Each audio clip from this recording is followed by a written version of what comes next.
الحمد لله نحمده ونستعينه ونستغفره ونؤمن به ونتوكل عليه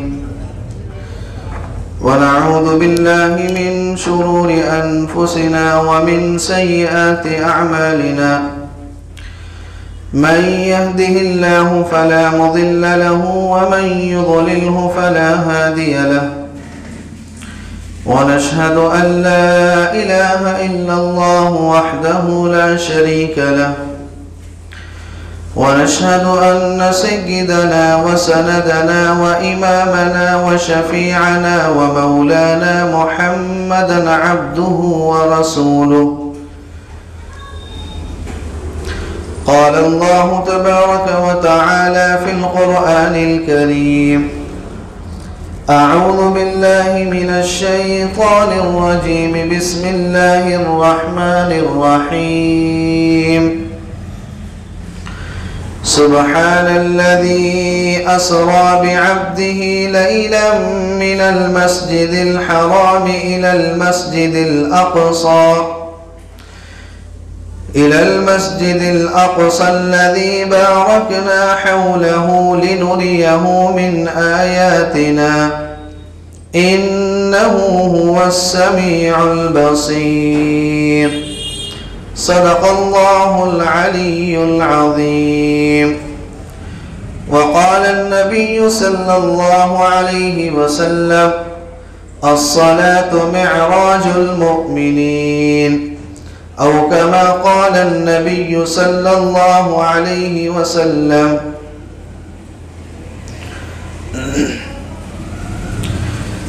معراج پہ جبریل سے پوچھتے تھے شاہ امم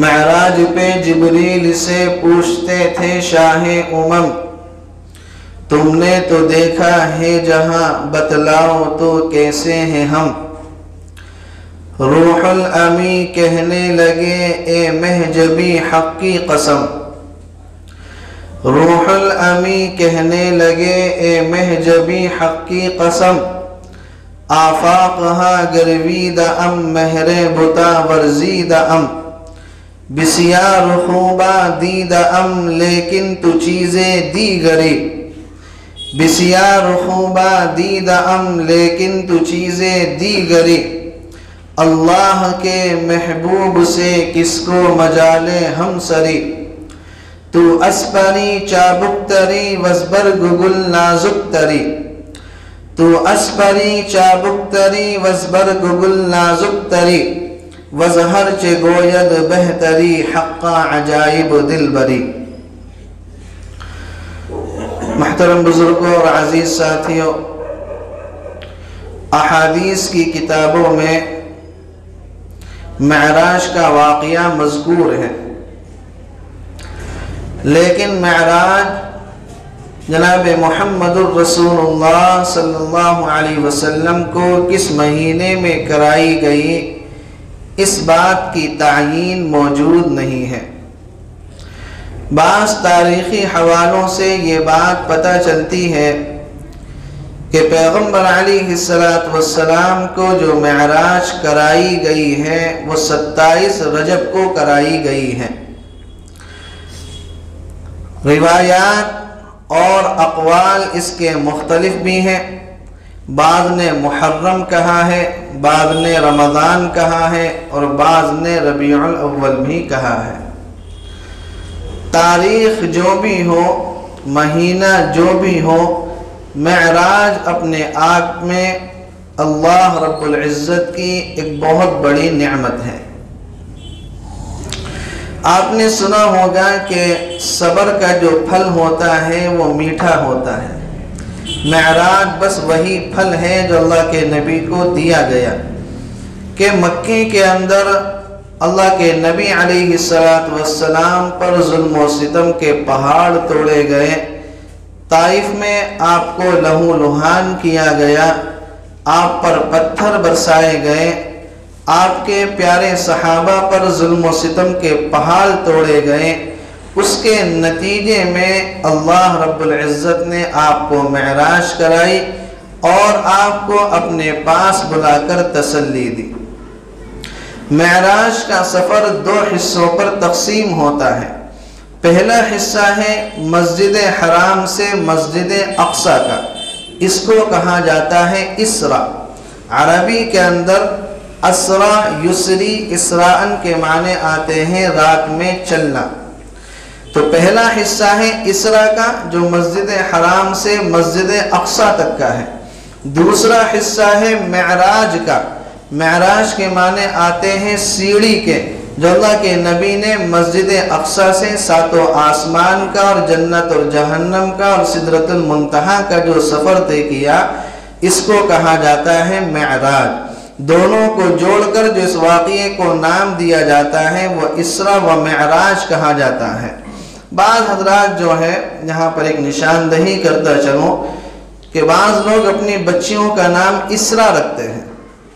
بہت سارے لوگ اپنی بچیوں کا نام اسرا رکھا کرتے ہیں۔ معنی کے اعتبار سے یہ نام کوئی زیادہ خاص نہیں ہے۔ اسرا کے معنی رات میں چلنے کے آتے ہیں، اس لیے اس نام کو رکھنے سے پرہیز کریں۔ پیغمبر علیہ السلام صحن کعبہ میں حضرت ام ہانی رضی اللہ عنہ کے گھر میں تشریف فرما تھے، جو اللہ کے نبی کی چچا زاد بہن تھی اور سیدنا علی بن ابی طالب رضی اللہ عنہ کی سگی بہن تھی۔ اللہ کے نبی ان کے گھر میں موجود تھے۔ حضرت جبرائیل علیہ السلام کمرے میں تشریف لائے اور پیغمبر علیہ السلام آرام فرما رہے تھے۔ اب مسئلہ یہ آیا کہ اللہ کے نبی کو بیدار کیسے کیا جائے، اللہ کے نبی کو بیدار کیسے کیا جائے۔ حضرت جبرائیل نے اللہ کے نبی سے پوچھا، اللہ سے پوچھا کہ اللہ کیا نام لے کر بلاؤں، نام لے کر بیدار کروں؟ اللہ نے فرمایا کہ نام لے کر تو ہم نے آج تک نہیں پکارا۔ کہا کہ پھر کیسے آواز دوں؟ چنانچہ اللہ رب العزت نے فرمایا کہ اپنے کافوری ہونٹوں کو اللہ کے نبی کے تلووں کا بوسہ لو، اس کی ٹھنڈک سے پیارے نبی کی کیا ہے آنکھ کھلے گی۔ اس لیے ایک شاعر نے فرمایا تو چوم لے تلووں کو کافوری ہونٹوں سے، خود رب نے سکھایا ہے انداز جگانے کا۔ چنانچہ حضرت جبرائیل علیہ السلام نے اپنے کافوری ہونٹوں سے اللہ کے نبی کے تلووں کا جو بوسہ لیا، اس کی ٹھنڈک سے پیارے آقا کی آنکھ کھل گئی۔ پیغمبر علیہ السلام کو صحن کعبہ میں لے جایا گیا، اللہ کے نبی کے سینے کو چاک کیا گیا۔ فشرح صدری، اللہ کے نبی نے فرمایا کہ میرے سینے کو چاک کیا گیا۔ چنانچہ اس دنیا کے اندر جو سب سے پہلی اوپن ہارٹ سرجری ہوئی ہے وہ کس کی ہوئی ہے؟ اللہ کے نبی کی ہوئی ہے۔ سرجری کرنے والے کون تھے؟ حضرت جبرائیل علیہ السلام تھے۔ اللہ کے نبی کے سینے کو چاک کیا گیا، قلب اطہر کو نکالا گیا، زمزم سے دھویا گیا اور اس کے اندر نور، ایمان اور حکمت کو بھرا گیا، اور اس کے بعد اس سینے کو پھر سے ویسے ہی کر دیا گیا۔ اس کے بعد اللہ کے نبی کے لیے جنت کی ایک سواری براق کو لایا گیا، جو سفید رنگ کا ہوتا ہے، گھوڑے سے چھوٹا ہوتا ہے، گدھے سے خچر سے بڑا ہوتا ہے۔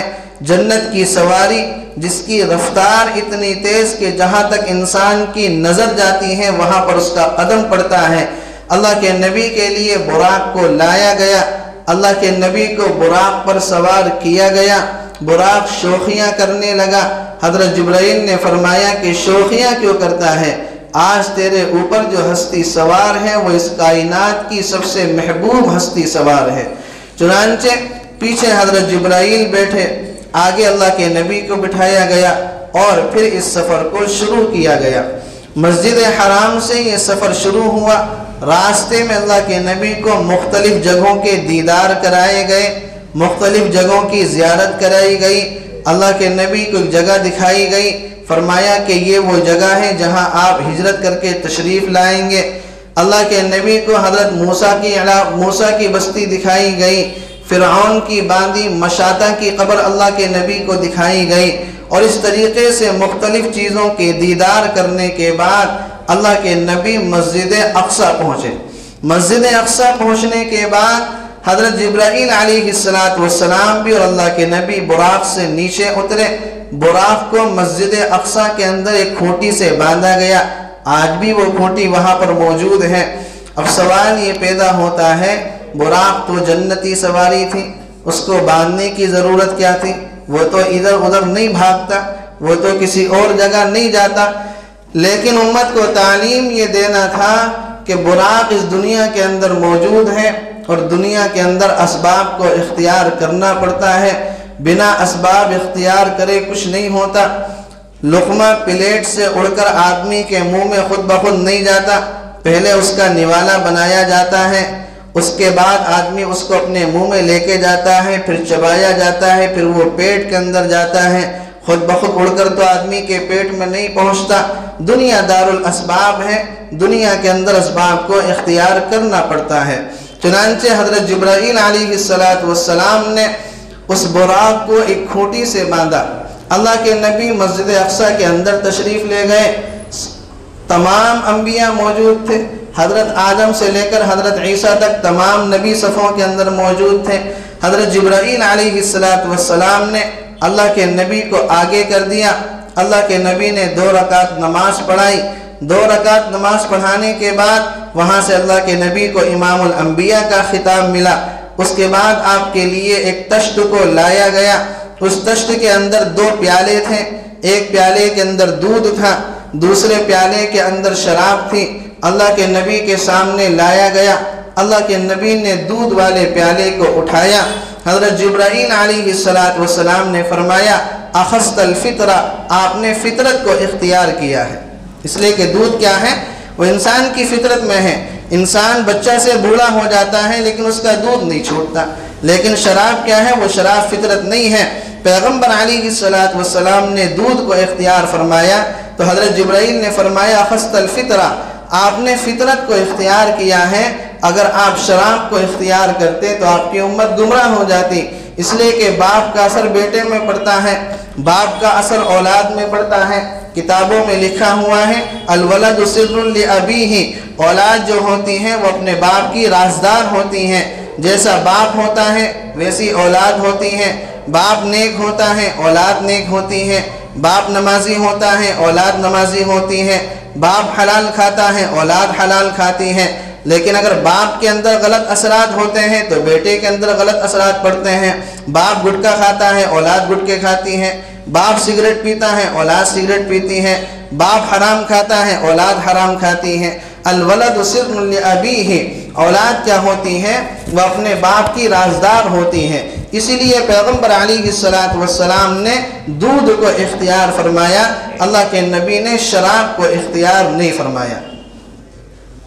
حالانکہ اگر اللہ کے نبی شراب کو اختیار فرما لیتے تو کیا ہوتا؟ اس وقت تو شراب حلال تھی، شراب تو مدینے میں حرام ہوئی ہے، لیکن اللہ رب العزت کا یہ قانون ہے، اللہ کا یہ نظام ہے کہ اللہ جس ہستی کو نبی بناتا ہے، جس ہستی کو رسول بناتا ہے، شروع سے ہی اللہ تعالیٰ اس کی ان تمام چیزوں سے حفاظت کرتا ہے تاکہ لوگ اس کے اوپر انگلی نہ اٹھا سکیں۔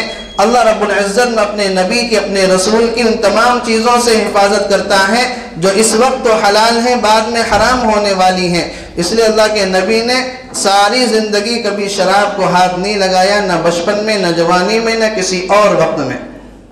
چنانچہ پیغمبر علیہ السلام نے دودھ کا پیالہ اختیار کر لیا۔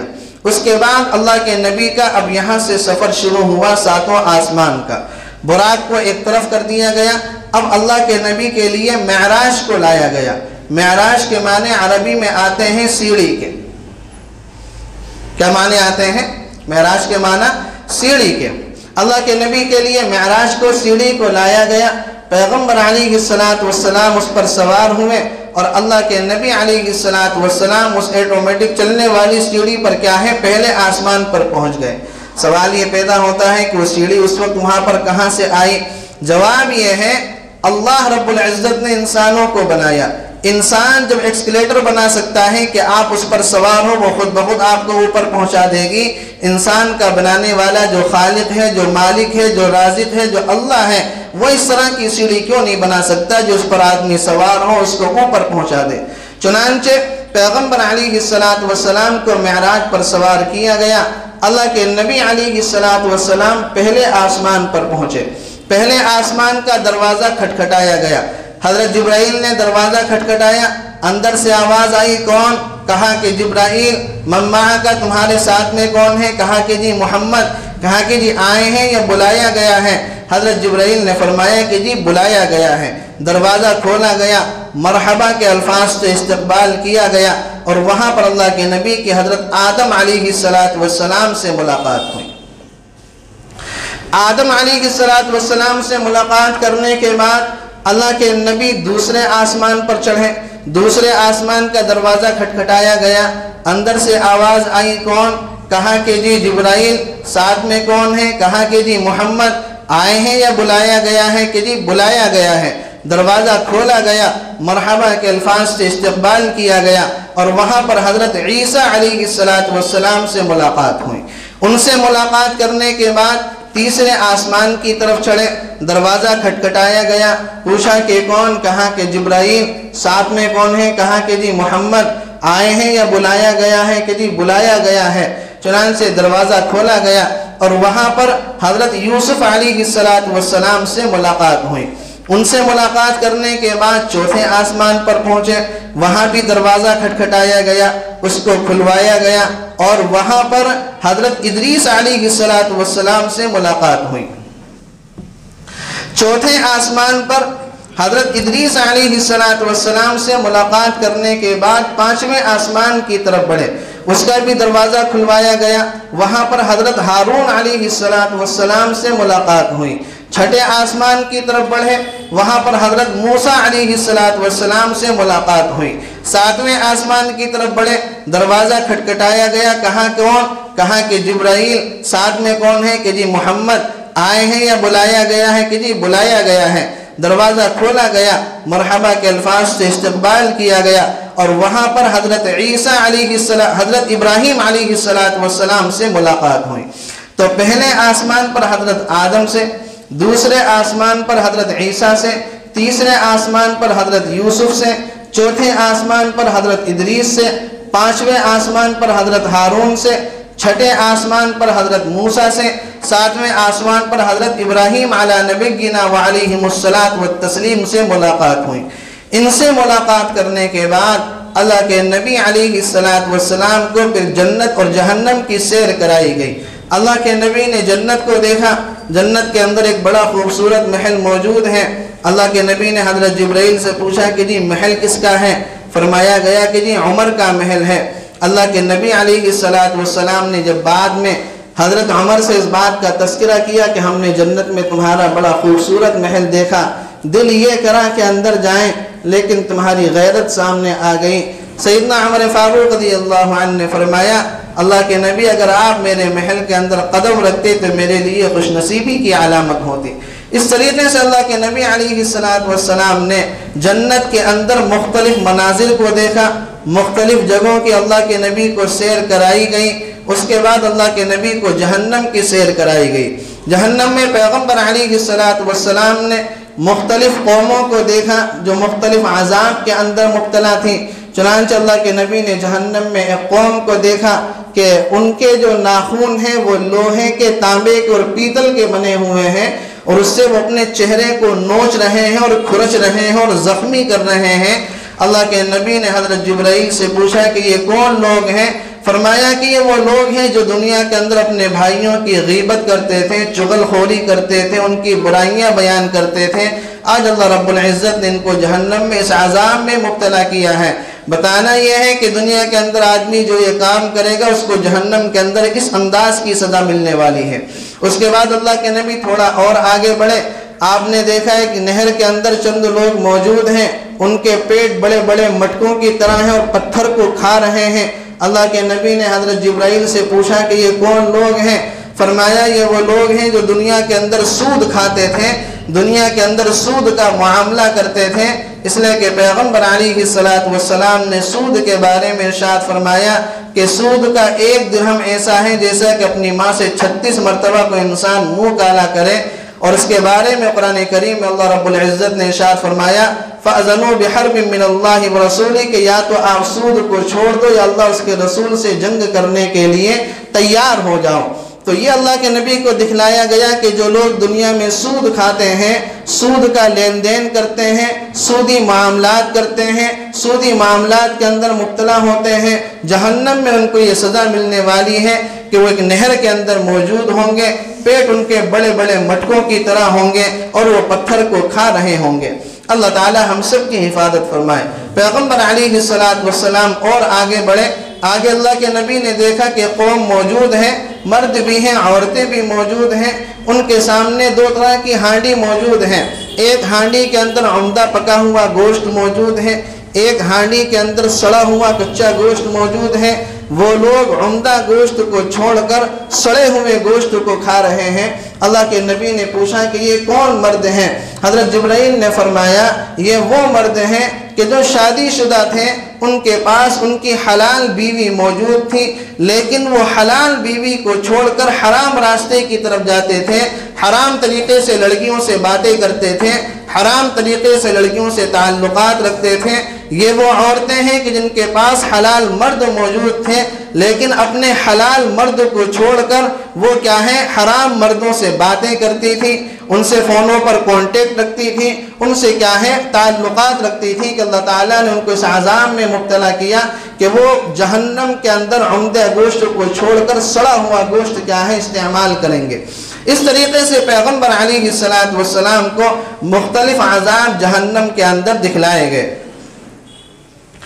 جہنم کی سیر کرنے کے بعد پھر پیغمبر علیہ السلام کو سدرۃ المنتہا کی طرف لے جایا گیا، اور سدرۃ المنتہا پر پہنچنے کے بعد جو بیری کا درخت تھا، وہاں پر حضرت جبرائیل علیہ السلام نے اللہ کے نبی سے فرمایا کہ جی ہم یہاں سے آگے نہیں جائیں گے، اگر یک سرے منہ برتر پرم فروغ تجلی بسوزت پرم، اگر میں ایک بال کی برابر بھی یہاں سے آگے بڑھ گیا، اللہ رب العزت کی جو تجلی ہوگی وہ میرے پروں کو جلا کر خاک کر دے گی۔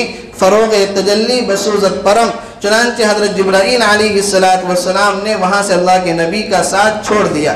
اللہ کے نبی وہاں سے آگے بڑھے، پیغمبر علیہ السلام اللہ رب العزت کے قریب ہوئے۔ اللہ رب العزت کے قریب پہنچنے کے بعد اللہ کے نبی اپنے جوتوں کو اتارنے لگے۔ اللہ رب العزت نے فرمایا کہ جوتوں کو اتارنے کی ضرورت نہیں ہے، ایسے ہی ہمارے پاس تشریف لے آئیے۔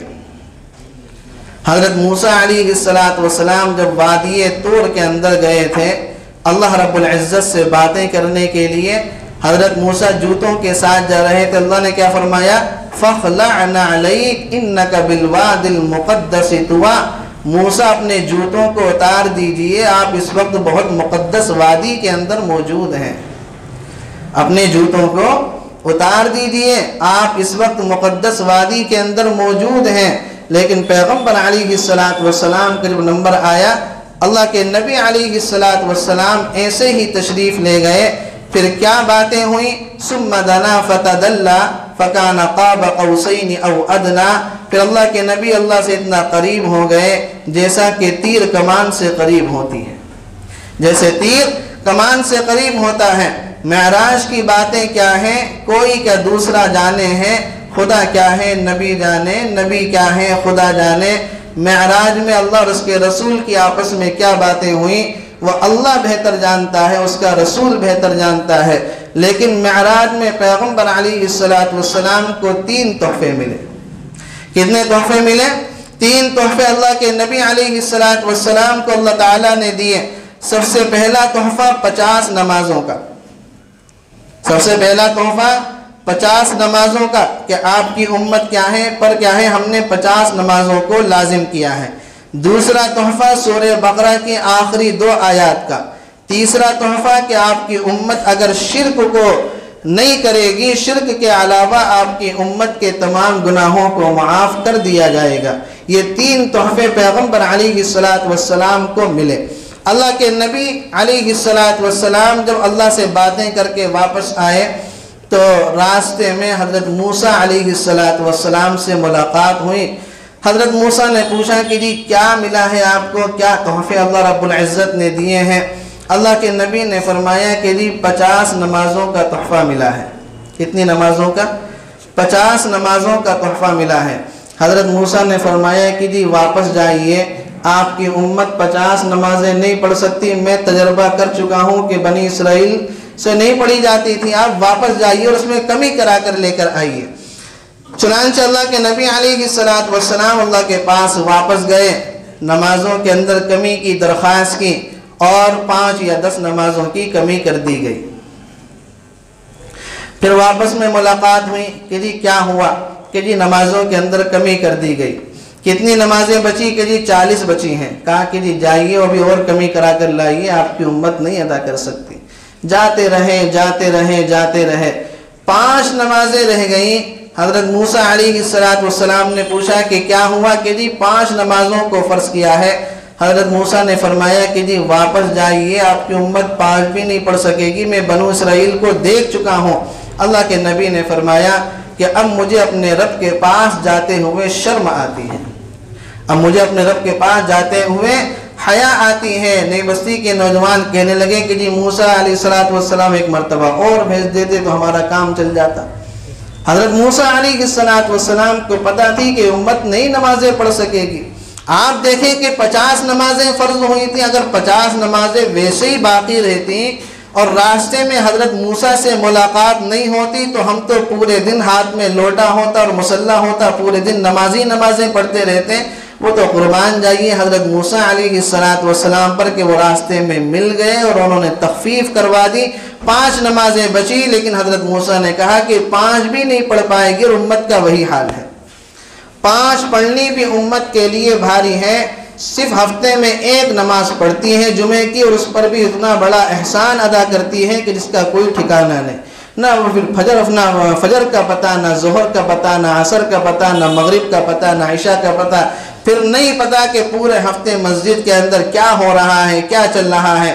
بس جمعے کی نماز پڑھیں گے اور اس کے بعد پورے 1 ہفتے کے لیے کیا ہے، فارغ ہو جائیں گے۔ اللہ رب العزت نے فرمایا کہ ہمارے یہاں قانون نہیں بدلے جاتے۔ ہم نے 50 نمازیں فرض کی تھی، بھلا سے 5 بچی ہوں، لیکن آپ کی امت اگر 5 نمازوں کی پابندی کرے گی، ہم ثواب اس کو 50 کا ہی دیں گے، ہم ثواب اس کو 50 کا ہی دیں گے۔ 5 نمازوں کی اگر پابندی کرے گی تو ثواب اس کو کتنے کا ملے گا، 50 نمازوں کا ہی ثواب ملے گا۔ اسی لیے اللہ کے نبی نے کیا فرمایا، الصلاۃ معراج المؤمنین، نماز مومن کی کیا ہے، معراج ہے، نماز مومن کی معراج ہے۔ چنانچہ پیغمبر علیہ السلام نیچے تشریف لائے اور اللہ کے نبی نے کفار مکہ کو یہ بتایا کہ جی ہم رات میں مسجد حرام سے مسجد اقصی گئے اور پھر وہاں سے ہم نے 7 آسمانوں کی سیر کی۔ پہلے آسمان پر حضرت آدم سے، دوسرے پر حضرت عیسیٰ سے، تیسرے پر حضرت یوسف سے، اور چوتھے پر حضرت ادریس سے، اور 5ویں پر حضرت ہارون سے، اور 6ٹھے پر حضرت موسیٰ سے، اور 7ویں پر حضرت ابراہیم علیہ السلام سے ہم نے ملاقاتیں کی، اور ہم نے جنت اور جہنم کی سیر کی، ہم نے اللہ رب العزت سے باتیں کی۔ کفار مکہ کو تو یہ دیکھ کر ان کے دلوں میں ہلچل مچ گئی کہ ایک رات کے اندر یہ سفر کیسے طے ہو سکتا ہے، مسجد حرام سے مسجد اقصی پہنچنے میں ہی کئی دن لگ جاتے ہیں، اور یہ کہتے ہیں کہ ہم رات کے کچھ حصے میں، پوری رات میں نہیں، سبحان الذی اسری بعبدہ لیلا من المسجد الحرام، پاک ہے وہ ذات جو اپنے بندے کو رات کے کچھ حصے میں مسجد حرام سے مسجد اقصی لے گئے۔ پوری رات کا معاملہ نہیں تھا، رات کے کچھ حصے کے اندر یہ سفر طے ہوا۔ ابو جہل بھاگا حضرت ابو بکر کے پاس گیا کہ جی اب تک تو تمہارے جو نبی تھے بڑے لمبے چوڑے دعوے کرتے تھے، اور آج تو انہوں نے یہ دعویٰ کیا ہے کہ وہ ایک ہی رات کے اندر رات کے کچھ حصے میں مسجد حرام سے مسجد اقصی پہنچ گئے، اور 7 آسمانوں کی سیر کر کے آ گئے، اور جنت جہنم کی سیر کر کے آ گئے۔ کیا اب بھی ان کو تم سچ مانو گے، اب بھی ان کی تصدیق کرو گے؟ حضرت ابو بکر نے فرمایا ان کی زبان پر ہم نے جنت کو مانا، جہنم کو مانا، قبر کو مانا، عذاب کو مانا، اللہ کو مانا، علم الغیب کو مانا۔ جب ہم نے ان کی زبان پر ان تمام چیزوں کو مان لیا ہے تو اس بات پر ایمان لانے کے اندر کیا حرج ہے؟ اگر وہ کہہ رہے ہیں تو بالکل سچ کہہ رہے ہیں، میں اس بات پر ایمان لے کر آتا ہوں۔ وہاں سے حضرت ابو بکر کو لقب ملا صدیق کا۔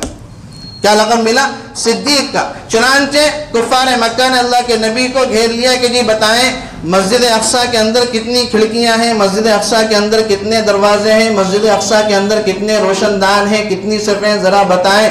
پیغمبر علیہ السلام کے سامنے سے اللہ رب العزت نے تمام حجابات کو ہٹا دیے، مسجد اقصیٰ کو اللہ کے نبی کے لیے لیڈی اسکرین کے طرح سامنے کر دیا، اور پیغمبر علیہ السلام نے کفار مکہ کے سارے سوالات کے جواب دیے۔ یہ وہ معراج ہے جو پیغمبر علیہ السلام کو اللہ رب العزت نے عطا کی ہے، اور یہ وہ معراج